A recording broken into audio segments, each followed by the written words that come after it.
Today, humanity is facing one of its worst disasters it ever faced, perhaps in known history.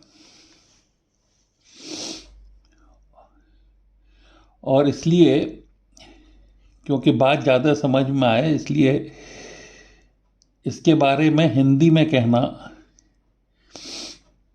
Bharat में शायद ज़्यादा उचित हो। सबसे पहले ये देखते हैं कि ये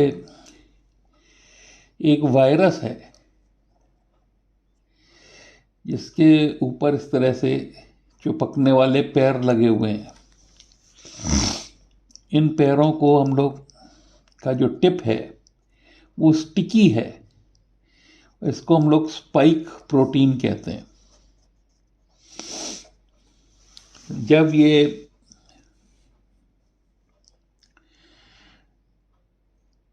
इन्फेक्टेड आदमी द्वारा खांसा जाता है या छींका जाता है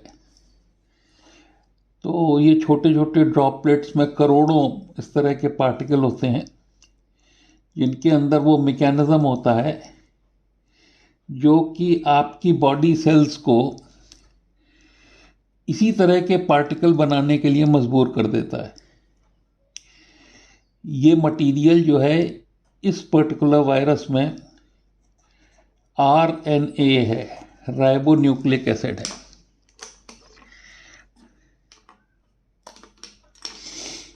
और राइबो न्यूक्लिक एसिड बेसिकली ऐसे शुगर होती है, उसके ऊपर adenine thymine cytosine guanine, adenine thymine cytosine guanine, तो साइटोसिन की जगह RNA में यूरेसिल होता है। तो इस तरह से सीक्वेंसिंग होती है और जो राइबोसोम है वो इसके ऊपर घूमता जाता है और पढ़ता जाता है और जब 3 को पढ़ लेता है तो एक अमाइनो एसिड लगा देता है। मान लीजिए A1 अमाइनो एसिड लगा देता है, फिर 3 को पढ़ता है तो उसके बाद A3 लगा देता है। तो इस तरह से कोडिंग से प्रोटीन बनती चली जाती है और यहाँ पे ये प्रोटीन जब पूरी बन जाती है तो ये वही वायरस है जो कि एक एनवलप लेके, बॉडी की सेल से ही एनवलप लेके ये वायरस बन जाएगा और दूसरे सेल को इन्फेक्ट करेगा। तो ये वाला वायरस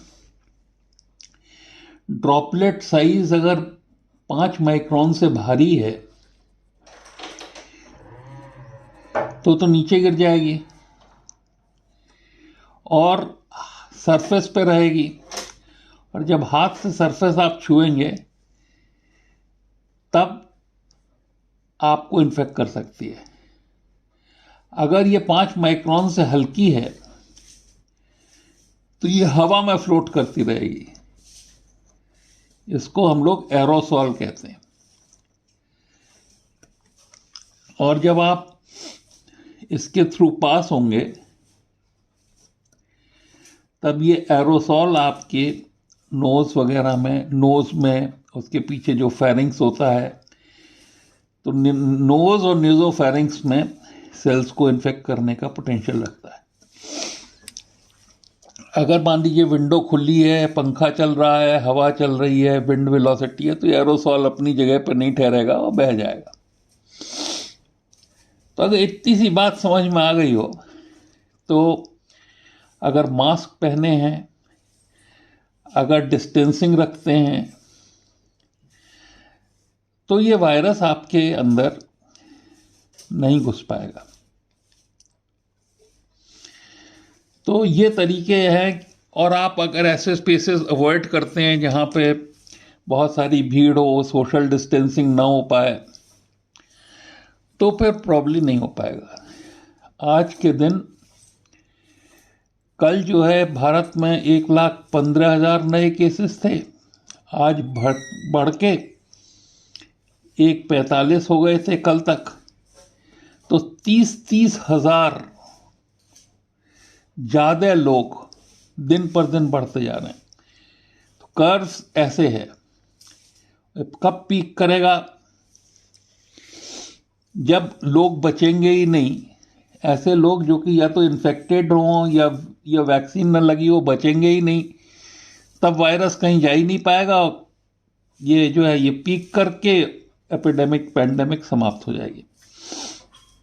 इसको हम लोग कहते हैं कि इम्यून लोगों का पूरा हर्ड बन गया, और अगर हर्ड इम्यूनिटी आ जाएगी तो कम हो जाएगा, पर तब तक इतने इन्वॉल्व हो चुके होंगे कि बहुत सारी मौतें हो जाएंगी और बहुत नुकसान होगा। इसलिए हम लोगों को इससे बहुत ज़्यादा पहले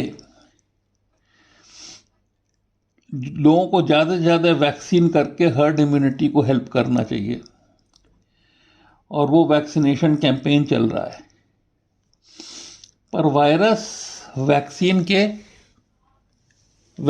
के जो है वो म्यूटेशन कर लेता है, अपना कोड इस तरह से बदल लेता है कि अब जो ये सेल है ये इसको पहचान ही नहीं पाती कि ये वायरस है या नहीं। तो इसलिए ये सेल बनी तो वैक्सीनेशन के उस पे है, पर ये इसको पहचान नहीं पाती। इसको हम लोग कहते हैं इम्यून एस्केप। खैर, ये तो कहानी हो गई उसकी, जब वायरस आपके शरीर से बाहर है और आपको एक्सपोज कैसे करेगा। और इसका जवाब है सोशल डिस्टेंसिंग, अननेसेसरली बाहर जाके जगहों पर नहीं जाना, और अवॉइड करना हाथ को बार बार धोते रहना और मास्क। तो ये 4 चीज़ें जो हैं इसमें आपको हेल्प करेंगी। ना तो आप इन्फेक्ट होंगे और ना और इन्फेक्ट होंगे।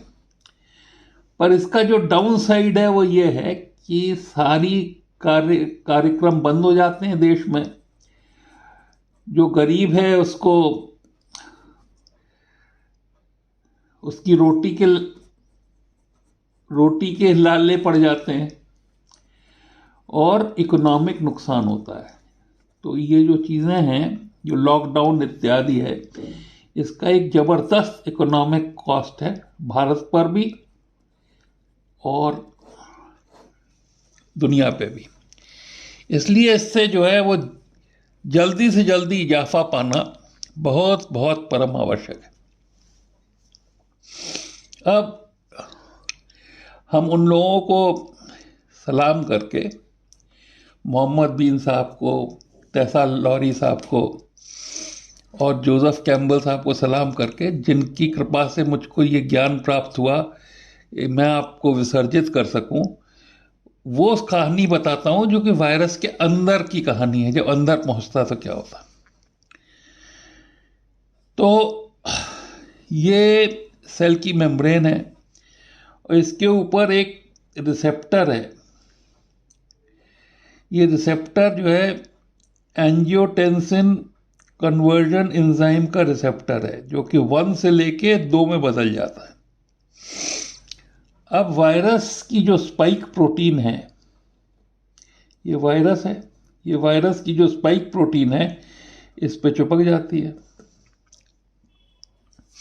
तो वायरस रहता कहाँ है? वायरस रहता है नोज और नेजल साइनस में, क्योंकि वहां पे ठंडक चाहिए, तो ठंडक में रहता है। और वहां पे ये इस सेल के एस रिसेप्टर्स के कांटेक्ट में आके उस पर चिपक जाता है। इसका जो चिपकना है वो जिंक, क्लोरोक्विन जो कि मलेरिया के लिए दी जाती थी, उसके प्रेजेंस में ये जिंक जो है इस एस रिसेप्टर को ऐसे ऑल्टर कर देता है कि ये वायरस पे चिपक ना पाए। तो क्लोरोक्विन और जिंक जो है वो प्रिवेंशन के लिए यूज होती है। और ये ऐसा ही नहीं है कि ये वायरस बाहर से आया हो, ये वायरस वो भी हो सकता है जो दूसरी सेल ने बना के आपके अंदर से ही भेजा हो। तो इसलिए ये क्लोरोक्विन और जिंक दूसरी सेल को इन्फेक्ट करने से भी रोकती है। अब ये वायरस अंदर आ गया और इस वायरस का जो एनवलप है वो खत्म हो गया और इसकी बहुत सारी प्रोटीन्स निकली। अब ये साइटोप्लाज्म के अंदर है, सेल के अंदर है।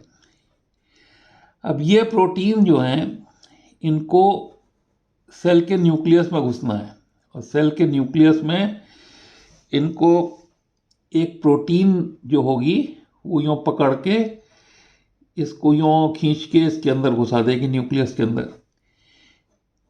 इसको कहते हैं ट्रांसपोर्टिन, जो ट्रांसपोर्ट करेगी। और ये इसको पकड़ के जो अंदर घुसा देगी तो यहाँ पे ये डीएनए में, जो डीएनए है, ऐसा बदलाव कर देगा कि इससे एक मैसेंजर आरएनए बनेगा और ये मैसेंजर आरएनए को पढ़ के जो सेल के अंदर राइबोसोम बैठे हुए हैं ऐसे पार्टिकल्स बनाएंगे जो कि वायरल पार्टिकल्स होंगे। ये वायरल पार्टिकल्स सेल मेम्ब्रेन के बाहर चले जाएंगे और जब ये बाहर जाएंगे तो ये सेल मेम्ब्रेन का एक एनवलप ले लेंगे। क्योंकि ये सेली का एनवलप है इसलिए इम्यूनिटी इनको पहचान ही नहीं पाएगी, इम्यूनिटी इनको पहचान ही नहीं पाएगी। तो ये मैकेनिज्म है और ये जाके दूसरे सेल को इन्फेक्ट करेंगे। इसके अलावा दो और चीजें चलेंगी। पहली चीज ये चलेगी कि ये न्यूक्लियस के अंदर से ये डीएनए खबर भेजेगा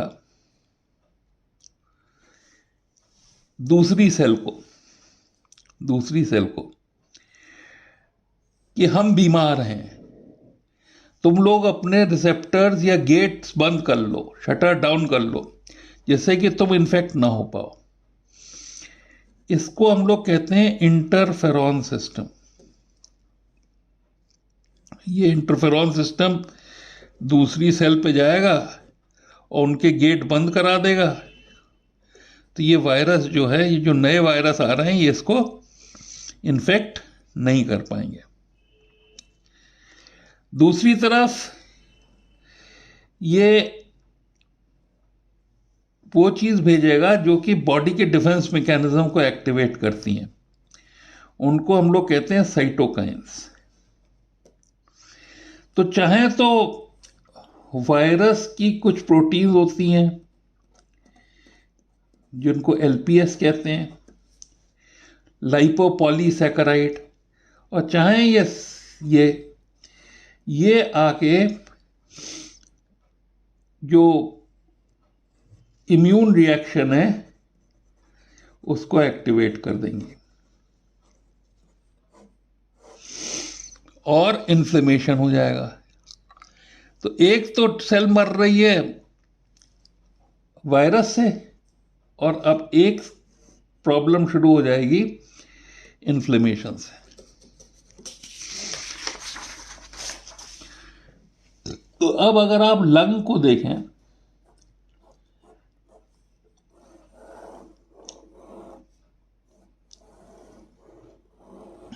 तो इसमें तीन काम है। एक ऑक्सीजन आनी चाहिए बाहर से,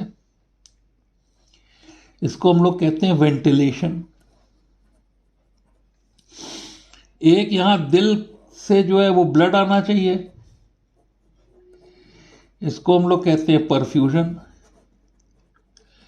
और एक एल्वेलाई के लेवल पे यहाँ पे ये एयर पाथवेज जो हैं, ये एयर के पाथवेज जो हैं और जो ब्लड वेसल की एंडोथीलियम है ये बिल्कुल पतली हो जाती है, जिससे कि ऑक्सीजन अंदर जाती है और CO2 बाहर आती है। तो इसको हम लोग कहते हैं डिफ्यूजन। तो तीन फंक्शंस इंपॉर्टेंट होते हैं जिससे कि ये लंग चलता है। और यहां पे जो प्रॉब्लम है वो दो जगहों पे हो रही है। एक तो इन्फ्लेमेशन की वजह से जो एल्वेलाई की वॉल है और जो वेसल की वॉल है इसके बीच में खूब सारा एडिमा हो जाता है, जिससे कि डिफ्यूजन नहीं हो पा रहा, CO2 बाहर नहीं जा पा रही और O2 अंदर नहीं जा पा रही। इसका जो सिंपल सा तरीका है वो high doses of methyl prednisolone है,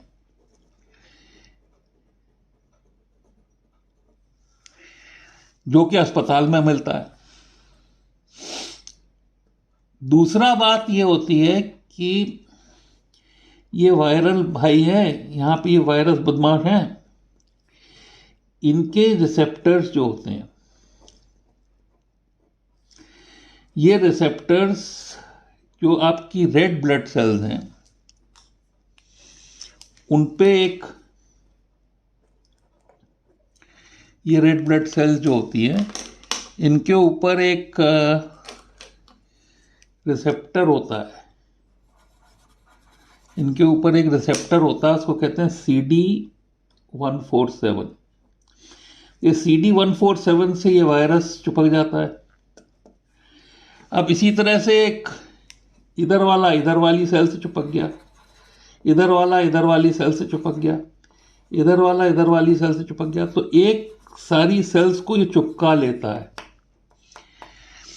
इस प्रोसेस को हम लोग कहते हैं एग्लूटिनेशन।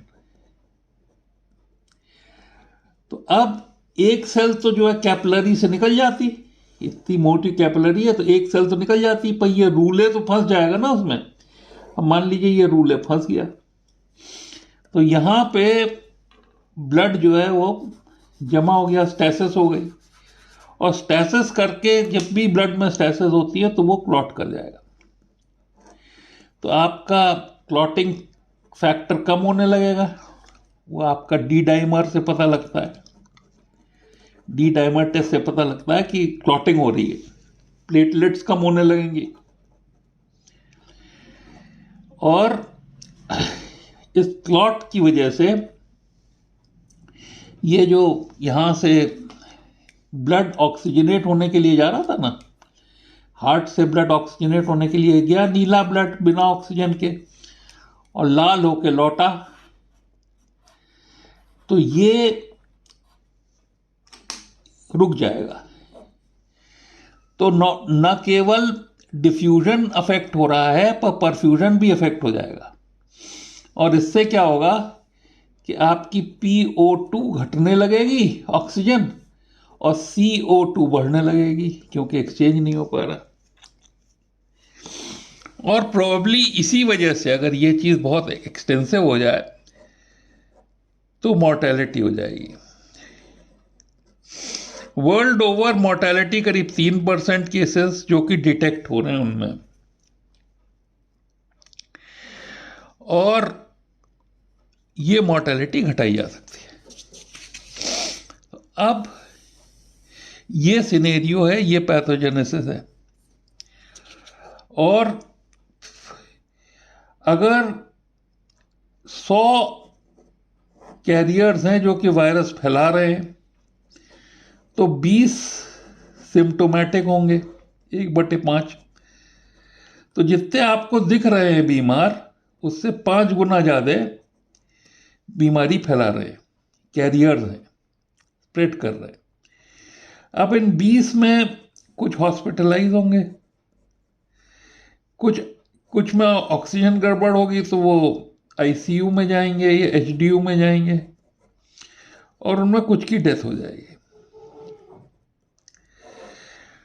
अब क्योंकि आपके पास 1,45,000 केसेस पर डे बढ़ रहे हैं भारत में,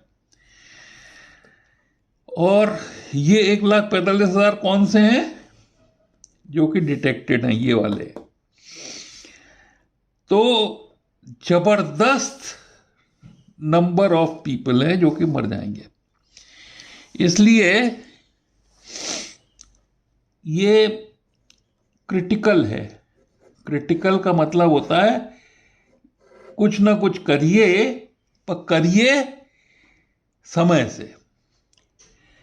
जो उन्होंने कहा है कि का बरसा जब कृषि सुखाने, समय बीत पुन का पछताने। क्योंकि अगर मरे को आप कुछ नहीं कर पाएंगे तो मौत रोकनी है जल्दी से जल्दी। इसलिए जो भी हम इसके जवाब निकाल रहे हैं वो समयबद्ध निकलने चाहिए और उनमें देर बिल्कुल भी नहीं होनी चाहिए, तभी मौत बचेगी। अब हम लोग देखते हैं एक ऐसी दवा जिसका नाम है आइवरमेक्टिन। हमारे उत्तर प्रदेश ने इसका उपयोग अलाउ कर दिया, बिना बहुत ज़्यादा खुड़पेच लगाए, मतलब बिना बहुत ज़्यादा वेट किए अलाउ कर दिया। उससे उत्तर प्रदेश में बहुत जानें बची इस दवा से। ये दवा जो है वो क्या क्या करती है ये आपको बता देते हैं,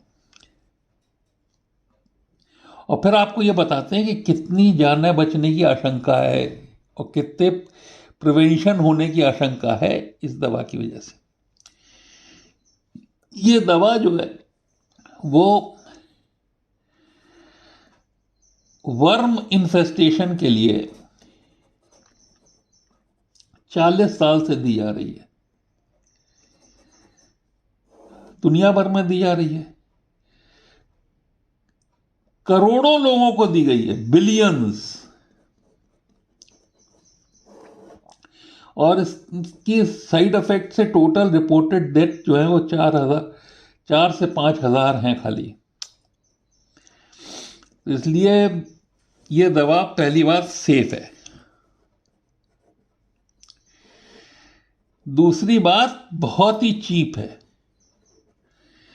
तीसरी बात काउंटर पे अवेलेबल है, अक्रॉस द काउंटर अवेलेबल है। तो ये गुण तो इसके हैं, सेफ, चीप और काउंटर पे अवेलेबल। अब ये करती क्या है? पहली बात तो वर्म के लिए क्या करती थी, तो वर्म में ये होता है कि वर्म जो चलता फिरता है, उसके जो मसल्स चलते हैं उसके लिए नर्व सप्लाई होती है, और नर्व सप्लाई में एक इलेक्ट्रिकल करंट चलती है नेगेटिव पॉजिटिव ऊपर जाने में, और यहाँ पे जो है क्लोराइड रिसेप्टर्स होते हैं। तो ये क्लोराइड रिसेप्टर्स अंदर कितनी क्लोराइड है ये कंट्रोल करते हैं। तो ये आइवरमेक्टिन क्या करती है कि उन क्लोराइड रिसेप्टर को बंद नहीं होने देती, लिहाजा अंदर क्लोराइड बढ़ती जाती है, नर्व का कंडक्शन रुक जाता है, वर्म जो है पैरालाइज हो जाता है और स्टूल के साथ बाहर निकल जाता है। तो ये इसका बेसिक मैकेनिज्म ऑफ एक्शन है और इसकी वजह से ये काम करती है। अब हम लोगों में ये क्या काम करती है? एक काम तो ये करती है कि ये सेल है, ये वायरस है, ये वायरस साहब अपनी प्रोटीन सिक्रीट कर रहे हैं, और इस प्रोटीन को न्यूक्लियस के अंदर पहुंचाने के लिए ये हमारे ये ट्रक हैं जिनमें पहिए लगे हुए हैं, ये ट्रक में ये प्रोटीन जो है इसके अंदर जाएंगे। आइवरमेक्टिन ने क्या किया कि वो ट्रक में खुद बैठ गई, तो प्रोटीन अंदर ही नहीं जा सकती वायरस की, तो ना तो नया वायरस बनेगा, और दूसरी सेल्स को जो मैकेनिज्म है शटर डाउन कर दो वो एक्टिव रहेगा, तो दूसरी सेल्स के शटर डाउन हो जाएंगे, है ना। तो ये वायरस बेचारे दूसरी सेल में नहीं पहुंच पाएंगे। और तीसरा पूरा का पूरा इससे जो इन्फ्लेमेशन वाला सिस्टम है, जिससे कि वो एल्वेलाई की वॉल में और ब्लड वेसल की वॉल में डिस्टेंस क्रिएट हो जाता है, वो इन्फ्लेमेशन भी खत्म हो जाएगा। तो ये तो वायरस पे करेगी। अब दूसरी बात क्या करेगी? दूसरी बात ये करेगी कि अगर ये ब्लड वेसल है, यहां पे आपकी रेड ब्लड सेल्स हैं, तो इनका जो 147 CD147 रिसेप्टर है इसको ब्लॉक कर देगी। तो ये वायरस जो है ये इसको चिपका ही नहीं पाएगा, तो ये रेड सेल का क्लस्टर नहीं बनेगा, इसलिए जो है वो परफ्यूजन ब्लॉक नहीं होगा। तो परफ्यूजन को बचाएगी, वायरस के रेप्लिकेशन को रोकेगी, दूसरी सेल्स को डिफेंस में आ जाओ इंटरफेरॉन सिस्टम को एक्टिवेट रहने देगी, और इन्फ्लेमेशन को रोकेगी। तो आइवरमेक्टिन ये जो सेफ, चीप और अवेलेबल दवा है, ये सब मैकेनिज्म से एक्ट करेगी। अब इसका कितना प्रभाव एक्सपेक्टेड है, ये जो है जोसेफ कैम्बल और लॉरी टेस्ट लॉरी का जो लिया है, जिन्होंने सबसे लेटेस्ट मेटा एनालिसिस की है, तो इसका प्रभाव आपको बता देते हैं। एक्सपेक्टेड अफेक्ट क्या है? तो इसका एक्सपेक्टेड अफेक्ट ये है कि मौत में 68% रिडक्शन हो जाएगा।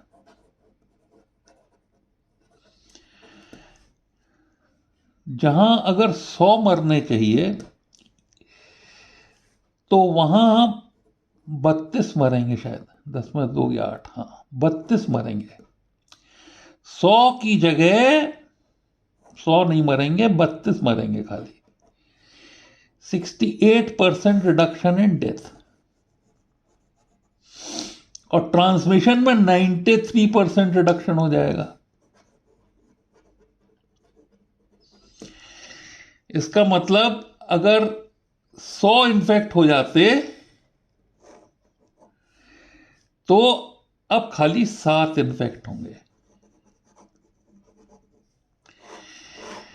इसलिए जो यूपी ने योगी जी के नेतृत्व में बिना डरे आइवरमेक्टिन का यूज अर्ली किया, उसको दुनिया जो है उसकी तारीफ अब कर रही है, और अब एविडेंस आ रही है कि उन्होंने सही किया था।